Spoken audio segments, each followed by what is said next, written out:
ఇది చెరగని ప్రేమకు శ్రీకారం, ఇది మమతల మేడకు ప్రాకారం,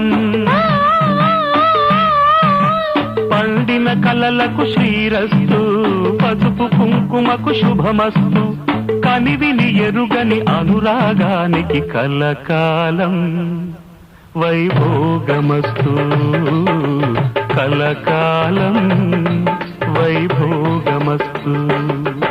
ఇది చెరగని ప్రేమకు శ్రీకారం, ఇది మమతల మేడ